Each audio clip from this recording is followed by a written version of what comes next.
Hello, ladies and germs, and I'm back there. Don't seem LA like. Welcome to Paladins. This is a new series-esque video, whatever you want to call it, based on this game that's been out for a while that I've heard about. And it's one of the only reasons why I'm playing it is because, well, Overwatch is being a butt right now. I don't know why, but Overwatch is just not working for me for now, and I have to figure out like what I'm supposed to do. So I'm playing Paladins, and it's okay. It's been pretty good, honestly, so far. As you can see from the leveling system I've been doing and some of the heroes I've unlocked. The one thing I can dislike a lot about Paladins, at least in terms of its free to play, it's free to play, yeah, but the one thing I can knock it for is locking a good amount of characters here and there, and only giving you like one of each character class, like the front line, the support, the flanker, and damage characters. You only get usually one of each, although you get two flankers or two damage characters for some reason. I don't know. The other characters you see, like King Bomb and that other shield guy, Fernando, yeah, I unlocked most of those characters. And these are two extra characters, meaning that in total, I've got a couple of characters who can do damage, flanking, and shield, but you have to unlock some of them. And some of them aren't even the same amount of money for each one, so that's, or at least coinage. You can get coins by playing games, but even then, it's like, why is it so hard to do this? Why is it so hard to just let other players just have the characters out and about?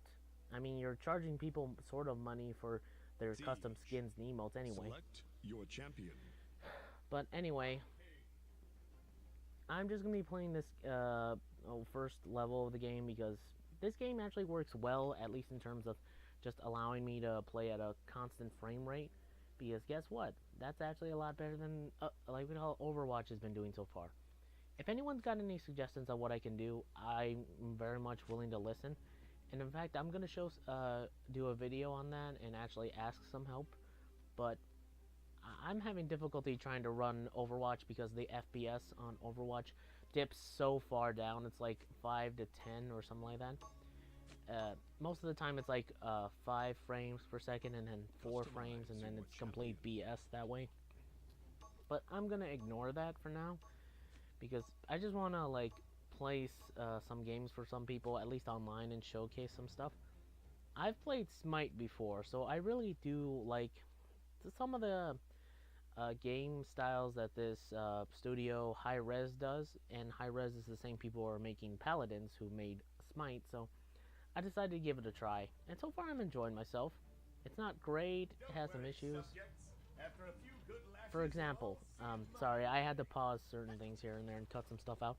For example, this game has you doing certain things in which you have to unlock certain stuff by playing characters, or the hero character a lot.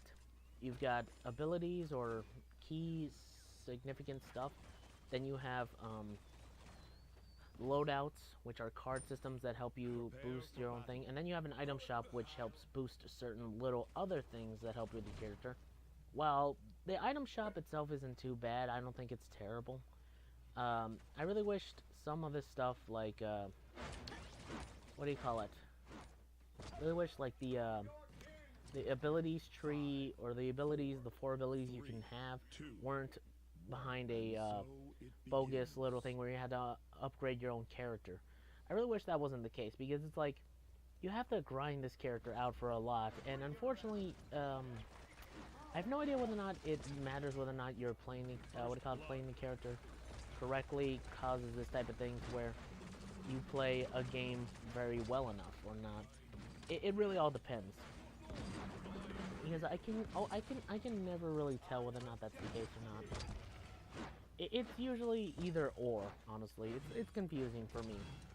But like the thing with like leveling up the character is that you're gonna have to specifically play certain characters in which to do certain stuff. There's also quests in which you have to play certain characters up, and unfortunately sometimes that's not good enough here and there, but whatever. In all honesty, it's more like, hey, I'm okay with like some of the abilities being locked depending on how you look at it, but I'm a bit confused as to how this works exactly. Honestly, it's confusing. Yes, gotcha. Oh wait, oh no. Oh, okay. I thought he activated something. I'm always worried about that particular character that muscle-grown guy who's sort of does an unlock dead thing because he has a what do you call it, a revive ability, which kills you if you're anywhere near him or if you're low on health. That's the thing with this game that's a bit confusing and weird. It's the fact that most of the things that they have for characters are they're okay abilities, but they're mostly based off of like on your character's move health pool. I'm used to Overwatch by this point, so most of the characters' health pools I'm surprised by because it's like I'm used to ability move pools being like 100, 200%. Oh Jesus.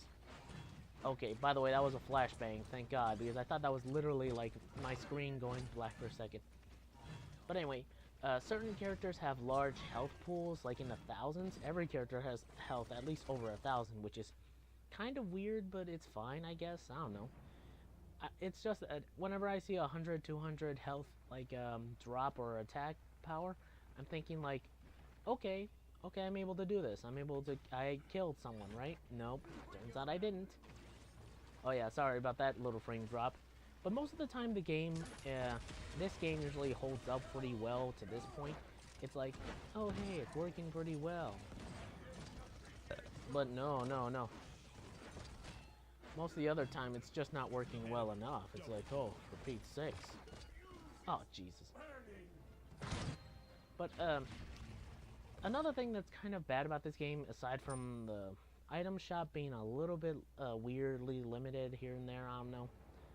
It's just that some of the things like trying to get to the point from here is kind of a bit annoying or a little bit too long and makes it a bit unfair somewhat. I don't know. It's like in Overwatch, once you capture the point, you get to move on to the next particular stage point, like a middle ground to the stage, so that way you're able to get to the oh no.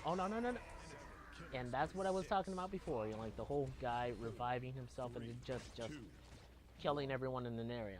I know if you're smart enough, you can do it, but still. Also, that's kind of, like I said before, that's kind of a problem where if you do capture the point and the payload is, in this particular mode, which is Conquer, I guess? I forget which one this one is. But anyway, when you're here at this point, and you're trying to get all the way back to the payload, which could be near the enemy spawn point, it can be a little bit frustrating / a little bit tedious just to get from this particular spot all the way over there. It's kind of a bit like, oh hey, you know what? Maybe we could have done something else here and there, but no, we just had to like have you return to your spawn point all the way back here and not have you move out, like all the way back to the spawn point. I understand that maybe the map's not too big, depending on how you look at it, but it's still kind of annoying, honestly. It's like, well, yeah, you can do something like that, but it's kind of annoying. It's just weird and kind of dumb, honestly, that they do this type of stuff, but whatever. It's like, you know this room that I'm in right now? They could make this the secondary spawn point for whatever team actually gets it. Or back there where that wind turbine is, they can make a room and just like have people and have that as a secondary spawn point if they ever make make that type of thing. It's more of like, hey, maybe you should give more advantages to the people who are winning, since these type of matches can be a little bit long if most people are like being a little bit too fast or something like that, depending on how I look at it. Because like, here's the thing. These matches don't end as soon as you capture the capture the point and immediately do something and have some people do some stuff. It's mainly like, oh hey, in order to actually win the game, you have to do the whole capture the point and make sure it gets to the enemy spawn point twice, which is kind of redundant here and there, but whatever. I don't know, I just find it kind of weird how you have to go out of your way to get to the capture point and then immediately, capture the point and then immediately get it stopped. It makes it different from other games, but it's still kind of weird. I guess it gives players a chance if they really want to do that type of thing, but even then, that's kind of a bit of a thing here and there. It's like, yeah, it's a little bit helpful here and there to even the odds slightly. And by the way, I'm going after that particular player because I hate those types of things, hate those types of characters. I have no idea what that character's name is, but I've already gotten to dislike it because those guys that play those two gunner guys, I have no idea what his name is. I might put his name up here, or if I don't, I really wouldn't care. He's a good flanker. I'll admit that he's good at flanking, but by God, is he annoying to deal with. It's like dealing with like a character who is like sort of like Tracer, except he's not, and he's just there. And all of a sudden he appears behind you and starts shooting you, and it's kind of annoying. But whatever. In all honesty, it's more of like this character. This character, like that character before, if he was on the enemy team, is kind of annoying to deal with because they're like, oh, hey, I'm flanking you, and they're supposed to do that, but it's still annoying to deal with. No, you don't. No, you don't. No, you don't. Ha! I saved you. By the way, I'm ignoring the text at the bottom of the corner, like where the team text is, because, well, I don't wanna. Oh, for Pete's sakes! I don't want to bring it up because it's kind of a like the thing with this like whole thing is like, oh, for Pete's sakes, are you kidding me? Kidding me? I'm pretty sure there's someone behind me. I'm pretty sure. I could have sworn. Hey, don't come after me, man. Oh, oh no, oh no, oh no, oh no. I knew that was happening. Like, I saw it happen, and like, I really wish there was a clear indication of how far that type of thing goes out for.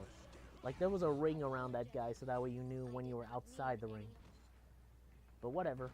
I'm enjoying playing as King Bob, and he was one of the first characters I actually bothered unlocking. Because F this stuff. It's like weird. Oh, and I also like his ultimate where it sort of just charges in and there's no one there. Oh well, I tried. Oh, come on. Someone used their ultimate on me when I was barely dead. I don't know what you call it. Man, this is just... Anyway, the thing with the ultimates in these games is that it's a bit weird here and there, and you need to get used to them. And if you use them before, like, before those texts comes up and says, "Oh, you did this successfully," like if you use your ultimate when the text comes up that says, "Oh, you did it," then I guess the game doesn't register it and says, "Oh, hey, you can actually keep your ults until the next round," which is all right, I guess. You know, if you make a mistake and your ultimate's either going off or you didn't want to press it when you were trying to help capture the point, it's a bit here and there. By the way, I will admit to some latency issues on this game's part or my part because, as you can see, some of the stuff doesn't happen when some of the characters are interacting with it. I'm hitting the characters and I'm pretty sure I'm having a decent amount of ping to it. But even then, it's kind of like, oh hey, like, even I'm getting hit and I'm pretty sure it's okay here and there, like, depending on how you look at it. But most of the time, it's like, oh hey, look, I'm on the point, the other guy's on the point, all three of my buddies are on the point, but guess what? The game doesn't register any of us, and it's saying that, oh hey, no one's on point, someone's on point, none of us are on point. Sometimes it changes. And it's like, oh hey, see, look, it usually changes from someone's on point, one's on point, and now it took like a few seconds before it even said, oh hey, someone's captured the point. Like, I have no idea whether or not that's the game itself or my problems, I'm not sure. But here's the thing, I played Overwatch decently enough, and it was doing it, like, at a smooth rate, and this is decently at a smooth rate. Well, sometimes. There are some slight latency issues here and there, but they're not, like, strongly apparent or that bad. Oh, for Pete's sakes. I hate the flashbang thing. Oh no. See, this is what I was talking about with the latency thing. It happens rarely, like really, really rarely. It happens like super rarely. It's so rare at times. I'm pretty sure it's like, oh hey, is that supposed to be happening most of the time? No, it's not. It's not supposed to happen all the time. It happens very, very, like, situationally, so to be perfectly honest, it doesn't happen enough to where it makes me so ragey or so angry at it. It's just there, honestly, and it's not that bad, honestly. So, whatever happens, or whatever it's supposed to happen, it's not that bad of a thing to where it just happens, and you know what, it's fine. But overall, it's just weird, honestly. But yeah, this is pretty much it. We won. I'm glad we won. I was just busy talking that I kind of got distracted. Also, yeah, it also has play of the game, and I didn't want to mention this because I didn't want to reference the whole Overwatch thing, because a lot of people call this an Overwatch ripoff, and in all honesty, I don't. It's a little bit like Overwatch, or a lot of those team-based online shooters that are out there. Trust me, there's more out there. But it definitely feels like a good, like, what do you call it, a different game overall than Overwatch, honestly. The one thing I'm hoping for is that this game has a single player or game mode thing. Hopefully something like a horde mode-esque, or maybe mission stuff. Maybe you can do with teams or by yourself, hopefully. So that way the game actually is a lot more different than Overwatch, or at least enough to where you can actually play it by yourself without being online. Honestly, that'd be a good thing for it to do, honestly. But either way, hope you enjoyed this video. This was Paladins, and I'm pretty sure I'm going to be doing more videos on this particular series, so keep an eye out for that. Anyway, if you guys enjoyed this, then leave a like, comment, subscribe for more, and I'll see y'all next time in the next video. Until then, sayonara, my bots. Take care.